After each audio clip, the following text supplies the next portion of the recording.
మధురమైన ప్రేమ 5వ భాగం. కార్ డోర్ ఓపెన్ చేసి వాటర్ బాటిల్ చేతిలోకి తీసుకుని ముఖం మీద నీళ్లు చల్లుకున్నాడు కార్తీక్. చన్నీళ్లతో ముఖం కడుక్కుని ఎదురుగా ఉన్న టీ కొట్టు వద్దకి వెళ్లి అలా టీ తాగుతూ నిల్చున్నాడు కార్తీక్. అంతలోనే ఎదురుగా ఒక పెళ్లి ఊరేగింపు జరుగుతోంది. నూతన వధూవరులు ఇద్దరూ చేతులు పట్టుకుని చెవిలో గుసగసలాడుతూ ఎంతో ప్రేమగా మాట్లాడుకుంటూ వెళ్తున్నారు. ముచ్చటైన ఆ కొత్త జంటను చూస్తూ తనలో తాను మురిసిపోతున్నాడు కార్తీక్. ఒక మనిషికి జీవితంలో ఎన్ని గాయాలు తగిలినా పెళ్లి అనే మందుతో ఆ గాయాలన్నీ నయం అవుతాయి. మనిషికి తగిలిన గాయమైనా సరే, మనసుకి తగిలిన గాయమైనా సరే, కొన్ని రోజులకి నయం అవ్వొచ్చు, కొన్ని నెలలకి నయం అవ్వొచ్చు, కొన్ని సంవత్సరాలకు నయం అవ్వొచ్చు.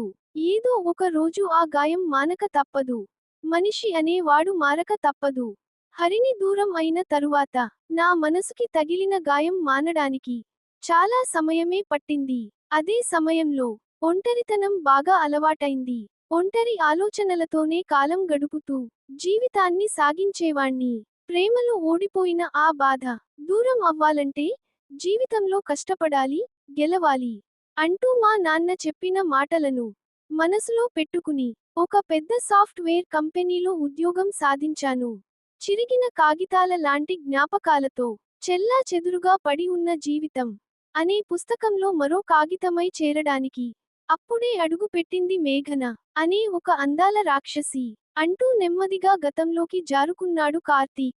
2 సంవత్సరాల క్రితం ఆఫీస్కు మొదటి రోజు కావడంతో తొందరగా రెడీ అయ్యి తన ఫ్లాట్ నుండి ఆఫీస్కు బయలుదేరాడు కార్తీక్. అందరికంటే ముందే ఆఫీస్కు చేరుకుని ఒంటరిగా ఆలోచిస్తూ కూర్చున్నాడు కార్తీక్. అంతలోనే అందరూ ఒక్కొక్కరుగా ఆఫీస్కు చేరుకుంటున్నారు. ఏదో పలకరించుకోవాలంటే పలకరించుకోవాలి అన్నట్టు ఒకరికొకరు హాయ్ చెప్పుకుని ఎవరి ప్లేసులో వాళ్ళు కూర్చున్నారు. హలో కార్తీక్, కంగ్రాట్యులేషన్స్ అంటూ అక్కడికి వచ్చాడు manager Vihari. Thank you sir, నాకు జాబ్ ఇచ్చినందుకు అంటూ పైకి లేచి నిల్చున్నాడు కార్తీక్. నేను ఇవ్వలేదు కార్తీక్, నువ్వే సాధించుకున్నావు. You are very talented person. అందుకే నీకు ఈ జాబ్ వచ్చింది. All the best my boy. But చాలా జాగ్రత్తగా ఉండాలి. ఎందుకంటే నీకు ట్రైనింగ్ ఇవ్వబోయే ట్రైనర్ నీకంటే తెలివైనది. And she is too dangerous. నేను ఈ ఆఫీస్కు మాత్రమే బాస్, కానీ తను ఇక్కడున్న అందరికీ బాస్. తనతో మాట్లాడేటప్పుడు, తనతో కలిసి పని చేసేటప్పుడు చాలా జాగ్రత్తగా ఉండాలి. అదిగో వస్తోంది చూడు, ద లేడీ బాస్ అంటూ ఎదురుగా వస్తున్న అమ్మాయి వైపు చూపించాడు మేనేజర్. తను అడుగు పెట్టగానే ఆఫీసులో ఉన్న మిగతా వారందరూ తలలు దించుకుని ఎవరి పని వారు చేసుకుంటున్నారు. ఏంటి సార్, క్యాబిన్లో ఉండాల్సినోళ్ళు కొత్త కోడిని వేసుకుని నాగుర్చి ఏదో పురాణం మొదలు పెట్టినట్టున్నారు అంటూ అక్కడికి వచ్చింది మేఘన. కోడి ఏంటి మేడం అంటూ ఆమె వైపు ఆశ్చర్యంగా చూశాడు కార్తీక్. నేను కోడి అనలేదు బాబూ, కొత్త కోడి అన్నాను. మిగతా కోళ్లు చూడు తల దించుకుని ఎంత చక్కగా పని చేసుకుంటున్నాయో అంటూ అందరి వైపు అలా చూసింది మేఘన. సరే మేఘన, ఇతడి పేరు కార్తీక్, ఇతనికే నువ్వు ట్రైనింగ్ ఇవ్వాల్సింది. నేను వెళ్ళొస్తాను అని చెప్పి అక్కడి నుండి నెమ్మదిగా జారుకున్నాడు మేనేజర్. కార్తీక్ ను పై నుండి కింద వరకు గమనిస్తూ నిల్చుంది మేఘన. ఏంటి మేడం అలా చూస్తున్నారు, ఏదైనా తేడాగా కనిపిస్తోందా అంటూ డ్రెస్సింగ్ మొత్తం సర్దుకుని నిల్చున్నాడు కార్తీక్. నీకు జాబ్ ట్రైనింగ్ ఇవ్వాల్సిన అవసరం లేదు బాబూ, కానీ లైఫ్ ట్రైనింగ్ ఇవ్వాలి. లైఫ్ ట్రైనింగా? అదేంటి మేడం, నీ స్కిల్స్ గూర్చి నాకు బాగా తెలుసు. You are very talented. నిన్ను ఇంటర్వ్యూలో అడిగిన క్వశ్చన్స్ అన్నీ నేను ప్రిపేర్ చేసినవే. 3 రోజులు కష్టపడి నేను ప్రిపేర్ చేసిన క్వశ్చన్స్ కి ఒక్క క్షణం కూడా ఆలోచించకుండా సమాధానాలు చెప్పావు. Really great. కానీ నీ ముఖంలో కొన్ని ఫేక్ ఎక్స్ప్రెషన్స్, ఫేక్ నవ్వు కనిపిస్తున్నాయి. Something wrong. లైఫ్ లో ఏదో డిసప్పాయింట్మెంట్ లో ఉన్నావు. అందుకే నీకు లైఫ్ ట్రైనింగ్ ఇవ్వాలనుకుంటున్నాను. Really genius madam. నా ముఖం చూసి నా మనసులోని బాధను అర్థం చేసుకున్నారు. మీరు చాలా great. I'm always great mister Karthik. అందుకే నీకు ట్రైనర్ అయ్యాను. ఆ లైఫ్ ట్రైనింగ్ ఏదో ఇస్తే నేను హ్యాపీగా వర్క్ చేసుకుంటాను మేడం. ఆఫీస్ టైంలో పర్సనల్ ట్రైనింగ్ ఉండదు. ఆఫీస్ అయ్యాక నీకు ఫ్రీ టైం ఉంటే చెప్పు. అప్పుడు మాట్లాడుకుందాం ఈ ట్రైనింగ్ గురించి. ఓకే మేడం, మీ నంబర్ ఇస్తే ఆఫీస్ అయ్యాక కాల్ చేస్తాను. నీ నంబర్ నాతో ఉంది. నేనే కాల్ చేస్తాను అంటూ అక్కడి నుండి తన క్యాబిన్ లోకి వెళ్ళిపోయింది మేఘన. మేనేజర్ గారు చెప్పింది నిజమే. ఈ అమ్మాయితో కొంచెం జాగ్రత్తగా ఉండాలి అని మనసులో మాట్లాడుకుంటూ తన పనిలో మునిగిపోయాడు కార్తీక్. ఆ రోజు రాత్రి ఆఫీస్ అయిపోగానే తన ఫ్లాట్ కి వచ్చి ఫ్రెషప్ అయ్యి అలా ప్రశాంతంగా కూర్చున్నాడు కార్తీక్. అంతలోనే ఒక కొత్త నంబర్ నుండి కార్తీక్ కు కాల్ వస్తోంది. ట్రూ కాలర్ లో ద బాస్ అని చూపిస్తోంది. వెంటనే ఫోన్ లిఫ్ట్ చేసి హలో మేడం అంటూ తెగ కంగారు పడిపోతున్నాడు కార్తీక్. కాఫీ డేలో కూర్చున్నాను. వాట్సాప్ లో లొకేషన్ సెండ్ చేస్తాను. లేట్ చేయకుండా 10 మినిట్స్ లో వచ్చేయి అని చెప్పి కాల్ కట్ చేసింది మేఘన. వెంటనే మేఘన సెండ్ చేసిన లొకేషన్ ఓపెన్ చేసుకుని తను చెప్పిన కాఫీ డేకు చేరుకున్నాడు కార్తీక్. కాఫీ షాప్ మొత్తం వెతికినా మేఘన కనిపించడం లేదు. వెంటనే మేఘన నంబర్కి కాల్ చేసి హలో మేడం, నేను మీరు చెప్పిన కాఫీ షాప్ లోనే ఉన్నాను. ఇంతకు మీరెక్కడ ఉన్నారు అని అడిగాడు. నిన్ను ఎన్ని మినిట్స్ లో రమ్మన్నాను అంటూ కోపంగా అడిగింది మేఘన. 10 మినిట్స్ మేడం. మరి నువ్వు ఎన్ని మినిట్స్ లో వచ్చావు? 5 మినిట్స్ లేట్ అయింది మేడం. అయితే వచ్చిన దారిలోనే ఇంటికి వెళ్ళు. టుమారో అయినా చెప్పిన టైంకి రా. అప్పుడు మాట్లాడుదాం అని చెప్పి ఫోన్ పెట్టేసింది మేఘన. వామ్మో, ఇది మామూలు రాక్షసి కాదురా బాబు అంటూ అక్కడే ఒక మంచి స్ట్రాంగ్ కాఫీ తాగి వెళ్ళాడు కార్తీక్. మరుసటి రోజు ఆఫీసులో కూర్చుని తన పని తాను చేసుకుంటున్నాడు కార్తీక్. అంతలోనే అటువైపుగా నడుస్తూ వచ్చింది మేఘన. మేడం, ఒక్క నిమిషం. సారీ మేడం, నిన్న లేట్ గా వచ్చినందుకు. అది పర్సనల్ ప్రాబ్లం బాబూ. పర్సనల్ సారీలు ఆఫీస్లో చెప్పకూడదు. అయితే ఈ రోజు ఎక్కడ కలుద్దామో ముందే చెప్పండి మేడం. ఒక గంట ముందే వచ్చి వెయిట్ చేస్తాను. సేమ్ ప్లేస్, సేమ్ టైం అని చెప్పి అక్కడి నుండి వెళ్ళిపోయింది మేఘన. సాయంత్రం అవ్వగానే ఆఫీస్ నుండి నేరుగా కాఫీ షాప్ కి చేరుకున్నాడు కార్తీక్. అలా ఒక మంచి కాఫీ తాగుతూ మేఘన కోసం ఎదురు చూస్తూ ఉండగా మోకాళ్ల పై వరకు మినీ స్కర్ట్ వేసుకుని మ్యాచింగ్ క్రాప్ టాప్ లో తన అందాలను ఆరబోస్తూ లూస్ హైర్ ను అలా తన చేతి వేళ్లతో సర్దుకుంటూ మోడ్రన్ సత్యభామలా నడుస్తూ వస్తున్న మేఘనను చూడగానే ఒక్కసారిగా నోరు వెళ్ళబెట్టాడు కార్తీక్. అమ్మాయిల్ని ఫస్ట్ టైం చూస్తున్నావ్ అనుకుంటారు రా, ఇడియట్ అంటూ వచ్చి కార్తీక్ కి ఎదురుగా కూర్చుంది మేఘన. మేడం, నా మనసులో ఉన్న మాట చెప్పనా అని సందేహంగా అడిగాడు కార్తీక్. హా, కానీ అంటూ కళ్ళెగరేసింది మేఘన. చల్లటి వాతావరణంలో నెమ్మదిగా నడిచొస్తోన్న హాట్ కాఫీలా ఉన్నారు మేడం. జాగ్రత్త, మూతి కాలుతుంది అంటూ కార్తీక్ చేతిలో ఉన్న కాఫీ కప్పు వైపు చూసింది మేఘన. సారీ మేడం అంటూ చేతిలో ఉన్న కప్పును టేబుల్ మీద పెట్టాడు కార్తీక్. మాటకు ముందొకసారి, వెనకొకసారి చెప్పందే మాట్లాడలేవా? అందంగా ఉన్నారు కదా మేడం. ఎన్నిసార్లు సారీ చెప్పినా బోర్ కొట్టదు. అసలు విషయానికి చెప్పు రా బాబూ.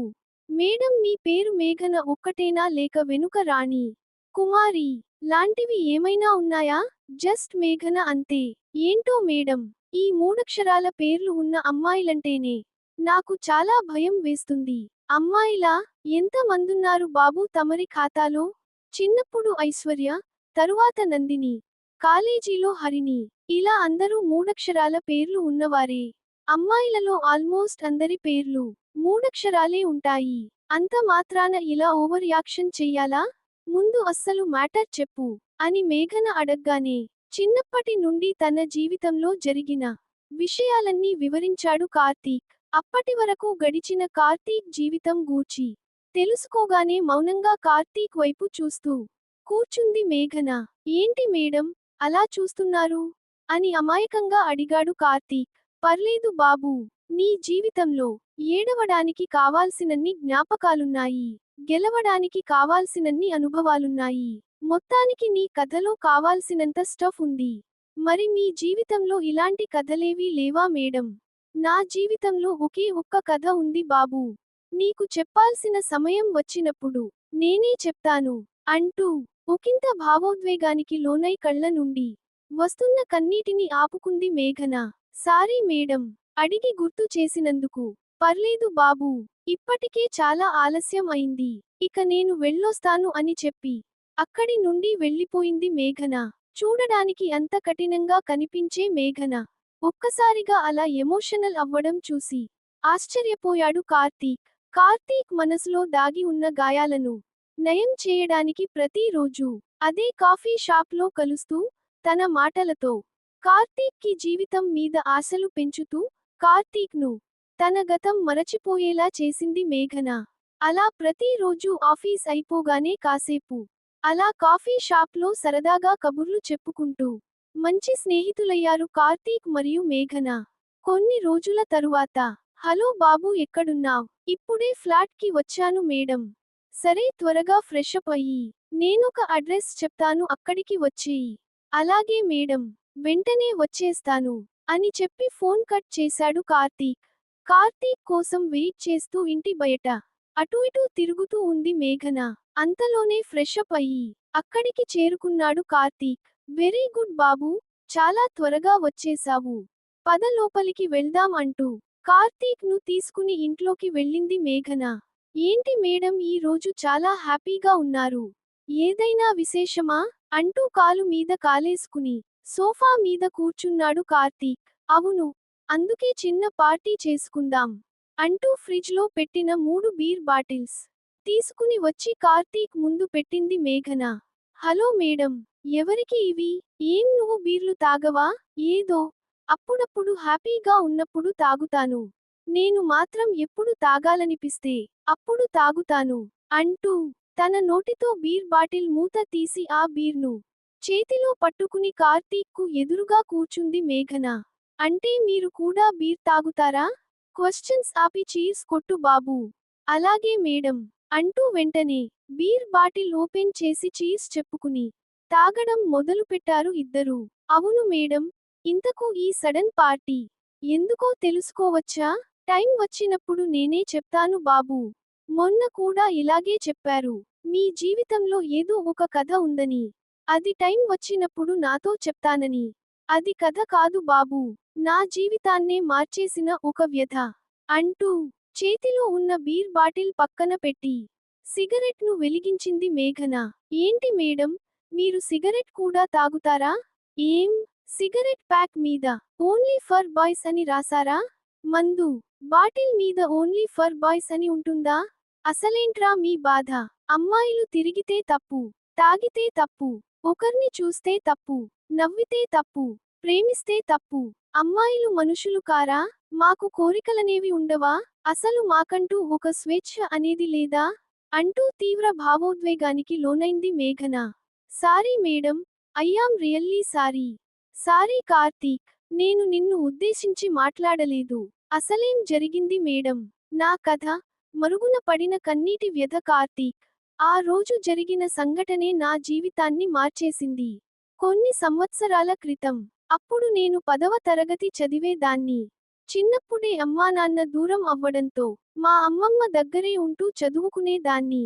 చిన్నప్పటి నుండే బాగా చదువుకుని ఏదో సాధించాలని ఎన్నో కలలు కనేదాన్ని.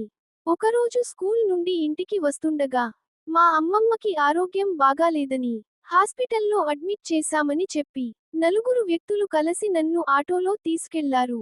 హాస్పిటల్ కి అని చెప్పి ఊరి బయటున్న అడవికి తీసుకెళ్లారు. బలవంతంగా నా బట్టలు విప్పేసి నగ్నంగా ఆటోలో పడేసి ఒకరి తర్వాత ఒకరుగా నా మీద అత్యాచారం చేశారు. ఆ రోజు ఆ అడవిలో ఆ 4 మృగాల చేతిలో నా జీవితం నాశనం అయింది.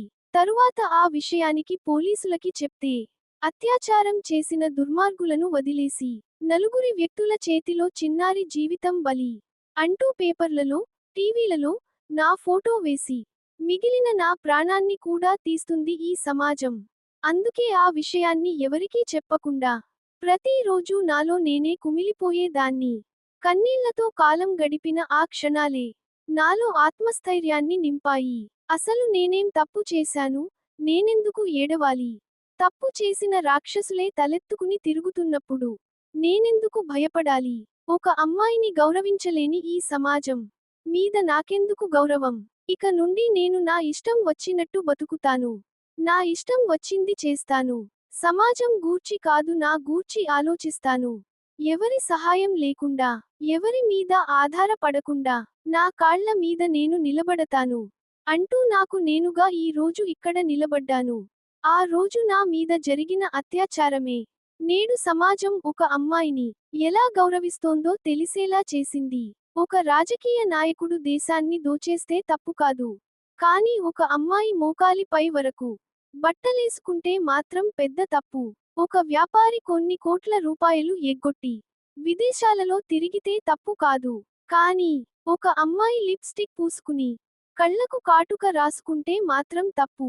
తాగడానికి 500 తీసుకుని ఓటేస్తే తప్పు కాదు. కానీ బతకడానికి 1000 రూపాయలు తీసుకుని వ్యభిచారం చేస్తే పెద్ద తప్పు. అమ్మాయిలు వేసుకునే బట్టల్లో సాంప్రదాయాలు చూసే ఈ సమాజం మారనంత వరకు ఇలాంటివి జరుగుతూనే ఉంటాయి. ఆ మహాత్ముడు చెప్పినట్టు ఆడది అర్ధరాత్రి తిరిగితేనో, మిట్ట మధ్యాహ్నం ఎగిరితేనో దేశానికి స్వాతంత్ర్యం వచ్చినట్టు కాదు. ఒకమ్మాయి ఎవరి మీద ఆధారపడకుండా, ఎవరికీ భయపడకుండా, తన కాళ్ల మీద తాను నిల్చున్న రోజే ఈ దేశం గెలుస్తుంది. భారతమాత తలెత్తుకుని సగర్వంగా నిలబడుతుంది. అందుకే కార్తీక్, నేను నా ఇష్టం వచ్చినట్టు బతుకుతున్నాను.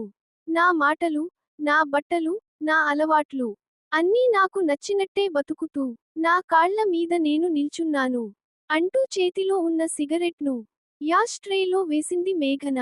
చేతిలో బీర్ బాటిల్ పట్టుకుని మేఘన వైపే చూస్తూ నిల్చున్నాడు కార్తీక్. ఏంటి కార్తీక్ అలా చూస్తున్నావు? ఇప్పుడు చెప్తున్నాను మేఘన. You are the boss. The real boss. అంటూ చేతిలో ఉన్న బీర్ను ఆపకుండా తాగేశాడు కార్తీక్. మిగతా కథ తరువాతి భాగంలో చదువుదాం. Thank you. ఈ వీడియోకి ఒక లైక్ చేసి తరువాత వీడియో కోసం ఛానల్ని సబ్స్క్రైబ్ చేసి ప్రోత్సహించగలరు.